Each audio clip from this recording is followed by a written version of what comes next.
The grocery bag slipped from my hand before I even registered what I was seeing. A carton of eggs hit the tile with a sickening crack, followed by the thud of apples rolling toward the hallway. But all I could do was stand there, frozen in the doorway of my own house. Jude looked up from the living room, casually holding a measuring tape. Kelsey stood beside him, gesturing toward the back wall as if discussing renovation plans.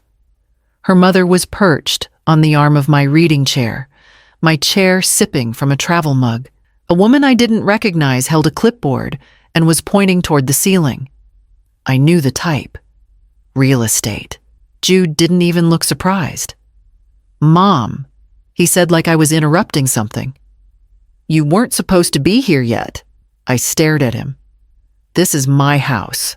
"Exactly," Kelsey cut in with a smile too wide to be sincere. "And it's just perfect for what we've been thinking." My throat tightened. "What you've been thinking?" Jude shrugged like it was obvious. "The layout works great for the kids.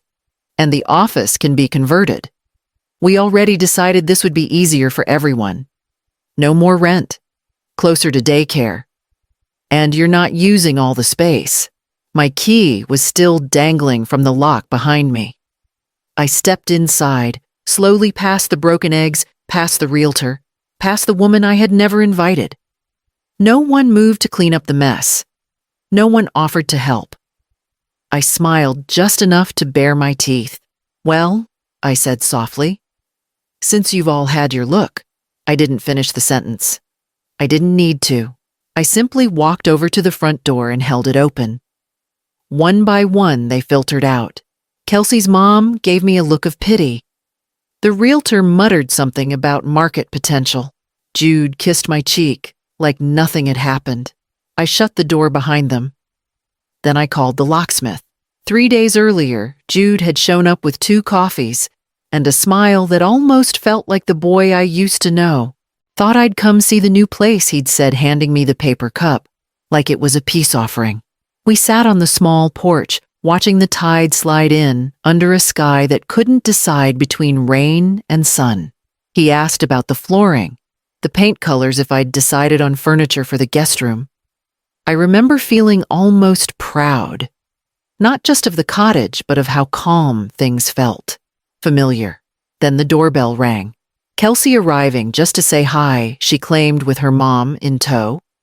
I hadn't even realized her mother was in town. They stayed 15 minutes, maybe 20. Long enough for polite compliments and for Jude to help himself to the pantry to find snacks. At one point, I excused myself to take a call in the back bedroom. I remember setting my purse down by the door, zipped open. That detail comes back to me now, sharp as glass. Back in the present, I walk slowly through the living room, still tense from the earlier intrusion. The air smells faintly of someone else's perfume. There on the arm of the chair is a silk scarf. Floral print, unfamiliar. I pick it up. A faint trace of lavender clings to it. Kelsey's mom. I hadn't even noticed she left it behind. Or maybe I wasn't meant to notice. Maybe it was a claim, like a placeholder. Like the kind people leave at open houses when they want to pretend they already belong. I move to the front door and open the drawer where I keep my spare key. It's still there, untouched. I check the windows. All locked. Nothing broken. And yet they were inside.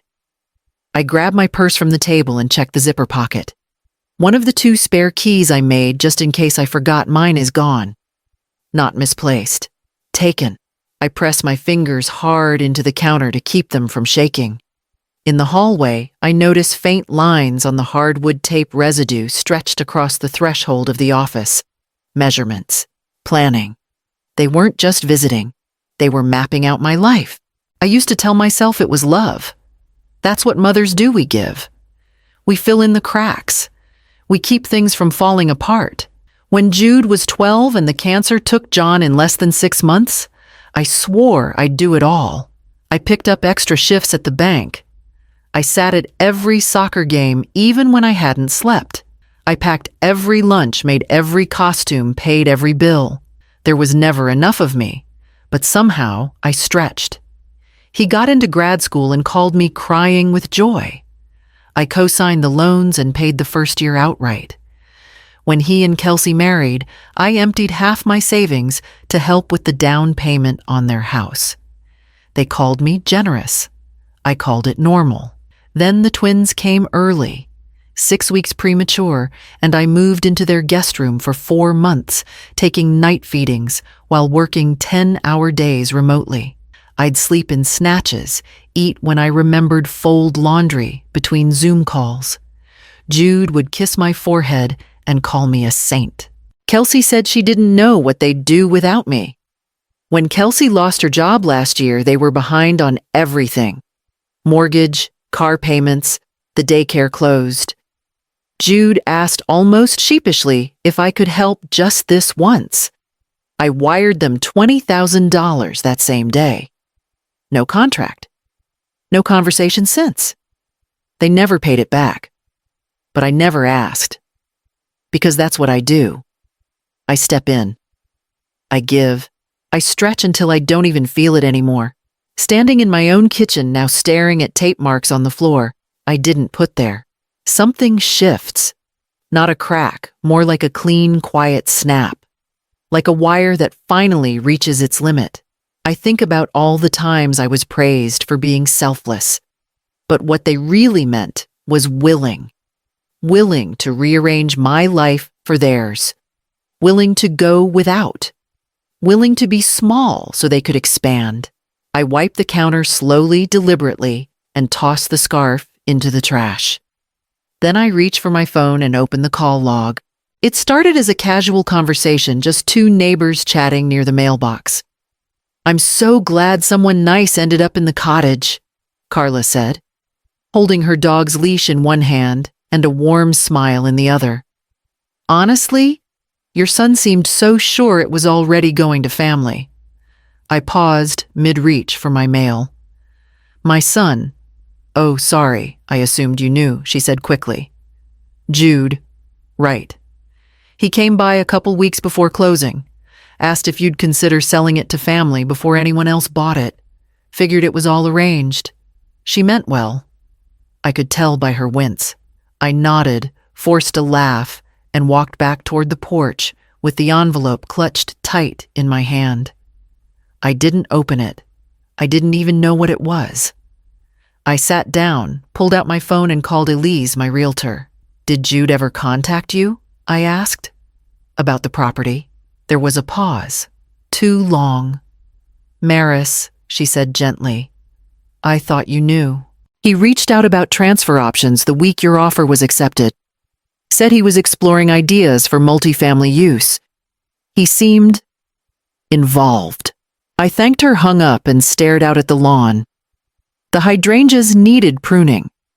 There were weeds at the edge of the path, small things I hadn't tended to yet.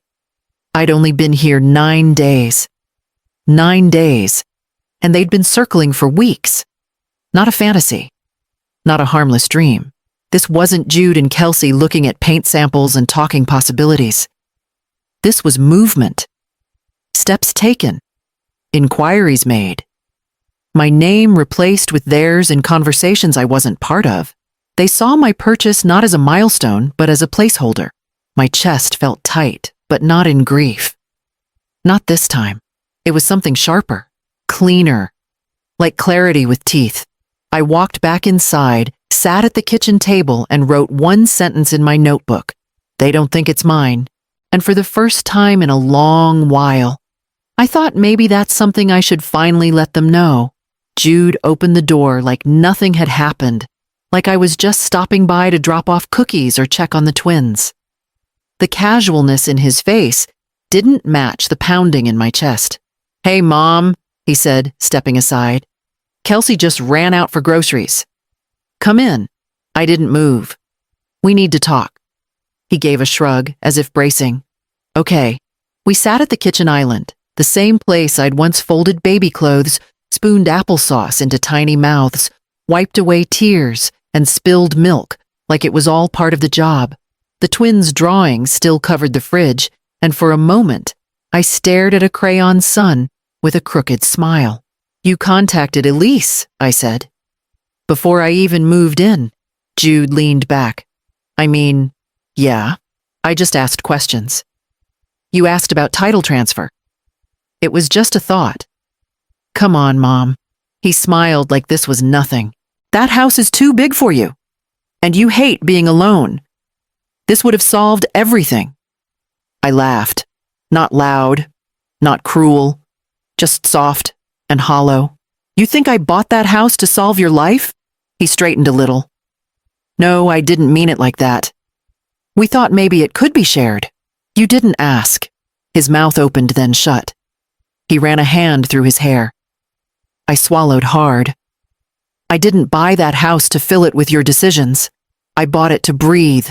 His face changed then, just slightly. Like I'd said something indecent. I'm your son. I know who you are, I said. My hands trembled in my lap fists, clenching inside one another. And I know what you've taken from me, time, money, space, without ever once asking what I needed. He stood up suddenly, pacing.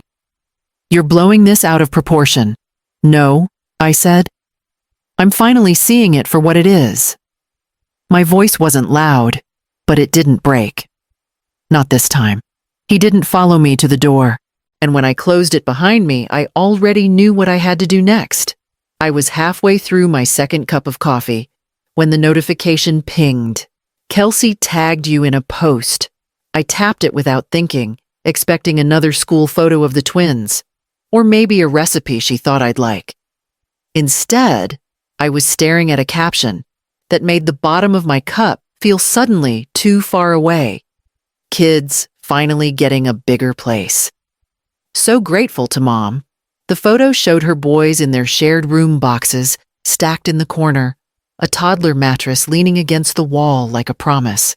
The lighting was dim, but Kelsey had added a warm filter, making it all look hopeful. I blinked, reading the comments. Which room is yours? One friend asked. Kelsey replied. The one with the big window. Perfect for my mom. The boys will share across the hall. I didn't remember taking a photo of that room, but then again, I hadn't. They had. I set the mug down carefully. The coffee had gone cold, so it wasn't a spur-of-the-moment idea, a hopeful suggestion, a miscommunication. This wasn't a misunderstanding. This was planned. They had toured my home before it was legally mine. They had imagined their lives inside its walls. Posted it. Celebrated it. I scrolled back through Kelsey's timeline. More comments, more assumptions. Friends congratulating her on the move, asking when the family BBQ would be. A few mentioned the beach nearby, the cute garden, the sunroom she hadn't told me she'd seen. I felt it then, deep and sour in my stomach, the full weight of it. They had never intended to ask. They had only intended to settle. Not like guests. Like heirs.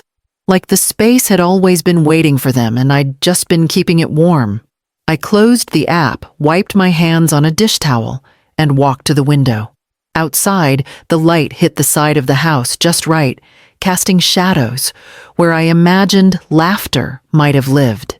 Instead, all I saw was assumption, ownership, entitlement. I pulled out my phone again, not to scroll, but to document. I started with a folder, plain manila, thick enough to expand. I labeled it by hand, House, Evidence. Inside went the first few screenshots, Kelsey's post, the comments, the timestamp. Then the text Jude sent the week before I closed. Excited for what's ahead. Let's talk about space soon. It hadn't meant anything at the time. Now, it sat at the top of the stack, like a warning I'd ignored. I pulled my laptop closer and opened my bank portal. There it was, a flagged login attempt from an unrecognized IP address. 2 days ago. The same day, Jude asked if I needed help setting up bill pay. I took a screenshot, printed it, added it to the pile. Then I opened the app for the cameras I'd had installed yesterday.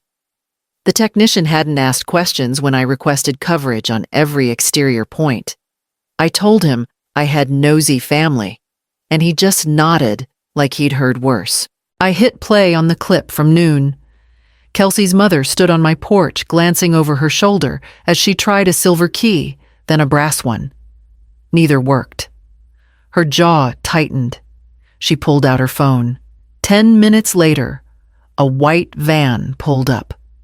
The man wore a tool belt and looked puzzled as she pointed to my door. I couldn't hear the audio, but I watched him shake his head and step back. She followed him halfway down the walkway, still talking. He left. She lingered. Then left too. The next clip was from 2 hours later, Jude's car slowing as it passed the house, then speeding up again without stopping. No knock, no call, just silence. I saved every video file. Printed the service request for the locksmith company from their website. It matched the window of time. And when I was done, I sat back in my chair and looked at the growing stack of paper on the table. This wasn't about a misunderstanding. It wasn't even about the house anymore. It was about the line I was finally drawing and how determined they were to cross it. I sealed the folder and reached for the envelope drawer. Jude texted me the night before. "Can we have a calm conversation? Just dinner. No drama." I agreed against my better judgment. Not because I believed anything would change, but because I needed to see how far they were willing to go. When I arrived, Kelsey was already setting the table. Cloth napkins, wine glasses. The twins were with Kelsey's mom, conveniently out for the evening. The manila folder was waiting by my plate, like a party favor. Before we eat, Jude said, sliding it toward me, we wanted to share some ideas. Inside were 5 listings. Homes circled in red ink, all within 15 minutes of their kids' school. All bigger, all more expensive. All marked with cheerful notes like great yard for grandkids and mother-in-law sweet potential. "These are beautiful," I said carefully. "For who?" Jude didn't hesitate. "For us. All of us. It's a win-win, Mom. You sell the cottage, move into something that fits the family better, and we all contribute." I stared at him. "You spoke to my bank?" He smiled. "Just to understand the process. We wanted to be prepared before bringing it to you." I stood up slowly. My chair didn't scrape, I made sure of that. "You went behind my back," I said. Again. Kelsey jumped in. "It's not like that. You've been so overwhelmed lately. We thought helping with logistics would take the stress off." "I didn't ask you to take anything off me," I said. "Not stress, not space, not the deed to my house." Jude's voice turned careful. "You don't need to live alone. We're just trying to make things work for everyone." "You mean for you," I replied. The folder was still open on the table, mockery in print. "I'm not transferring anything I said, not the title, not the mortgage, and definitely not my peace." I picked up my coat and walked to the door.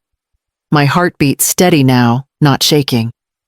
Behind me, I heard Kelsey sigh and mutter something about ungratefulness. Jude didn't follow. In the car, I didn't cry. I didn't scream. I just drove home, turned on the porch light, and placed the first document in a new envelope. I handed the envelope to Jude myself. He opened the door, confused to see me standing there without warning. "I didn't ask to come in." I didn't smile. "It's a cease and desist," I said, "from my attorney." He looked at the envelope like it might burn him. "What the hell is this, Mom?" It's the last time I explained myself. I turned and walked back to my car. There was no dramatic outburst, no chase to the driveway. Just stunned silence and the sound of the envelope hitting the floor behind a door I knew he would slam. At home, I removed the last spare key from the drawer and dropped it into the garbage. That night, I slept with my phone on, silent. In the morning, I got a call from Elise, my friend at the bank. "Maris," she said gently, "your son tried to access your loan file again. He claimed you'd authorized him to help with refinancing." I closed my eyes and inhaled. "Please add fraud monitoring," I said. and flag any future contact from him or anyone related to the Hallberg household. "I already did," she said. "But I had to tell you. I'm glad you did." Then I opened my laptop, clicked into the listing portal, and uploaded the photos I'd taken last week, sunlight catching the front window, the porch clean, and inviting the view from the back deck that always made me feel like I could breathe. I hit publish. The cottage was officially for sale, not because I was scared, not because they'd won, but because I finally understood that peace isn't a place, it's the right to choose who stands inside it. And this house, it had become a battlefield. I'd spent a year scraping for silence, installing locks, documenting trespasses, building walls against people who should have built with me. I wasn't running. I was redirecting. Colorado Springs was far enough to start fresh, and close enough that if anyone wanted to come see me, they'd have to knock like guests. I closed the listing tab, sat back, and picked up the envelope marked Offer Letter. Accepted. The basil is thick this morning, pushing out of the raised bed with stubborn confidence. The thyme spills over the edges wild and fragrant. Mom once said herbs like that were too strong. I used to believe her.